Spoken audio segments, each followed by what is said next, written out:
This is Tripod, the audio advertising podcast, and so far this season we've talked about audio media. But as well as buying the space, you need to think carefully about the content you put in it. Okay, let's come to the question of creative. We've mentioned the word several times in the season up till now, but now we're going to just focus on it a little bit with your media heads on, you guys. I'm a little bit biased because I'm a creative director and I've been creating audio for longer than I care to remember. And I know how important creative is, but do you think it's important? Yes, massively. In terms of like radio creative, I think or audio creative, we're obviously, I think we are at a stage where probably audio ad creative is as good as it's ever been in terms of that.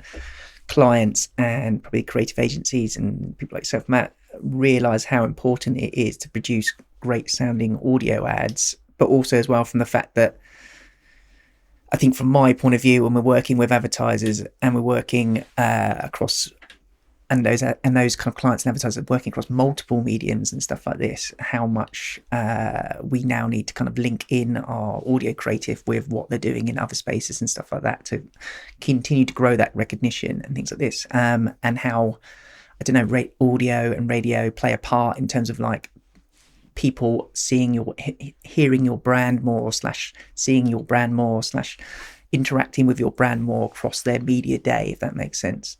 So creative is more important than ever. And obviously we do see that kind of like research shows us, or, you know, there are kind of practices out there that can make your creative work harder for you in the audio space.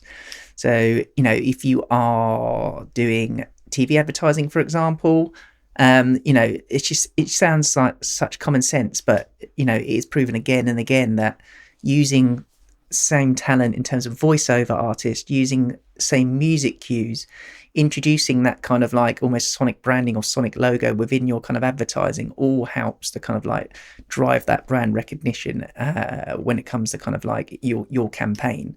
You think how different audio or radio mediums complement each other. TV viewing very bigger in the evening, like radio listening much larger in the morning or winter mid-morning. So, you know, if you're reaching people with your broadcast message, having that kind of like people obviously having that awareness of your TV visual, but then taking that into kind of the audio space is very powerful, and sort of reaching people again in terms of frequent, how much they're kind of interacting with your brand across the day, but also taking that kind of theatre of the mind to a certain extent, but obviously thinking about your kind of like your more visual TV ad, for example, and thinking how that links.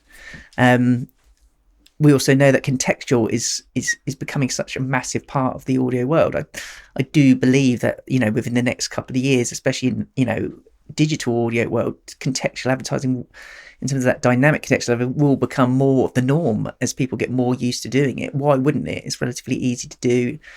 You can still do that scale of advertising or that scale of kind of like broadcast messaging, but just those slight nuances and changes based on where your location is or what the weather's like that day or the kind of time of day it is, just helping that advert connect with the listener a little bit more. And we do see when clients introduce that within their digital audio space and within their digital audio creative, we do see interaction increase in terms of things like website visits and stuff like that, because it just connects with the listener a little bit more within their own world.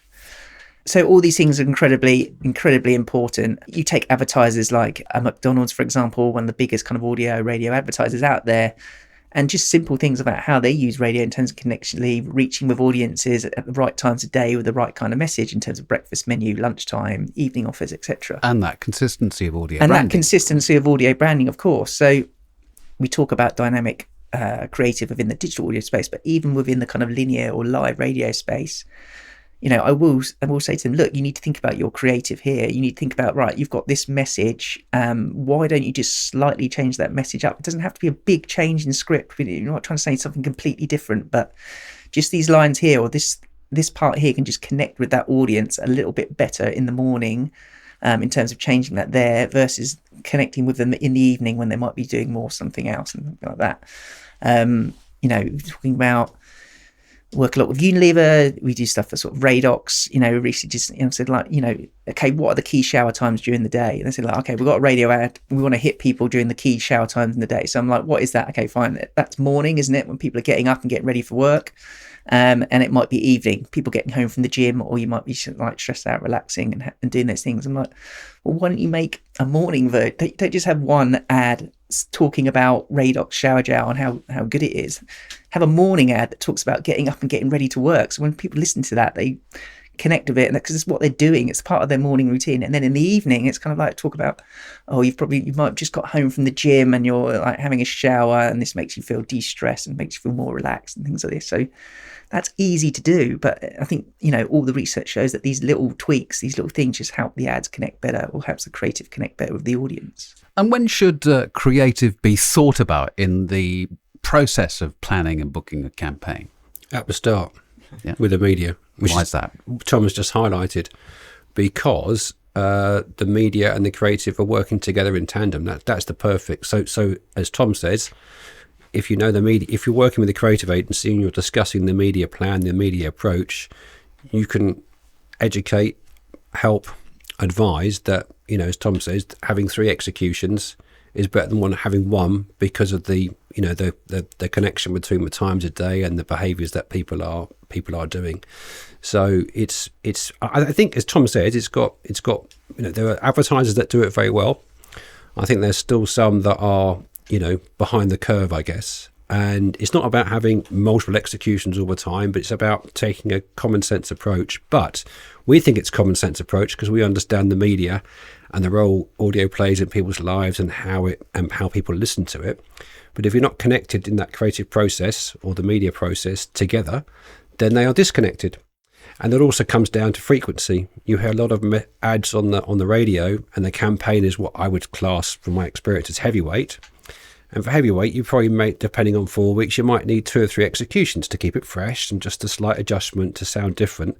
But they're just playing the same ad over and over again, and that's what we call listener fatigue. The listener gets fatigued with it because it's gone past being receptive to the listener to being unreceptive, because I've heard it so many times, I don't need to hear it anymore. But if the message was slightly tweaked, or a different script, again coming back to media working in tandem with the creative at the very beginning, and they may have a creative idea, you see, that we think, well, hold on, that's going to be fantastic for podcasts or fantastic for linear radio, and we should, or it couldn't be fantastic for podcasts. You see what I mean? So I think there's a great, the more collaborative you can be at the start of the process will enable better results for clients. But I think it's not. I think clients may get put off that it's expensive or it's going to be complicated. It's not. But listening to the radio is different to listening to a podcast, as we say. And what about the balance between media and creative in terms of budget? We've mentioned the instance where someone plays the same ad far too many times and they get burnout and listener fatigue. That may have been budget driven. Is there a balance between media and creative in terms of investment, do you think?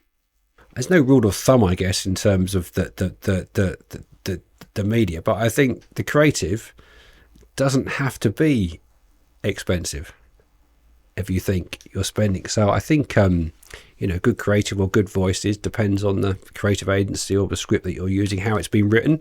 Is it humorous? And it's all about coming back to that expertise of someone writing a script for radio or for audio, and understanding how people are listening and what's going to make them respond. So you've got to sell the story, sell that challenge to the advertiser, to the listener. But it's understanding the emotional connection, and it goes back to having that that specialism expertise of understanding how the medium interacts with the listener. And for example, one message is probably what most people can take in, as opposed to 3 or 4. So, but what I'm getting at is that don't cut corners on creative to push more money into the media. No, I wouldn't. I would never recommend that. But I think clients, maybe there has been sometimes in radio or audio where it sort of hasn't been given the priority in some respects, because it may be the smallest part of the media plan. So therefore, we're going to focus on the other bits of creative first. So. I think, just on that, I think definitely in the kind of linear or live radio space, there are ways we would maybe talk to the client about that in terms of like budget versus creative element. And I think that probably comes down to what is the creative message you want to get across. If it's obviously, the more educational it is in terms of educating something about something, you're going to need a longer creative or copy length or something like that. But if the message is more related to an awareness of an offer, for example, that you simply just want to get out there, and I think there's ways that we can efficiently look at kind of like budget. I suppose just to kind of like, for the pod, there is like a difference in terms of like cost versus copy length. When we plan and buy commercial radio, there's copy length factors, i.e. a 20-second piece of copy is less expensive to buy than a 30-second piece of copy. So from that point of view, there could be ways that you could look as an advertiser cost effectively matching your media budget to your copy. That could be you launch with 30 seconds doing educational pieces in terms of that, and you run in conjunction in rotation with a smaller 10-second that just reitifies the offer again and things like this. So there's ways we could be, with my media planning head on, that I could maybe advise clients that they could use creative in a way that helps them be more cost effective with their advertising budget. So yes, creative is important, but it needs to fit the audio media you're using. That's what we'll be talking about in our next episode. Hit follow or subscribe so you don't miss that. And for more, visit trisonic.co.uk.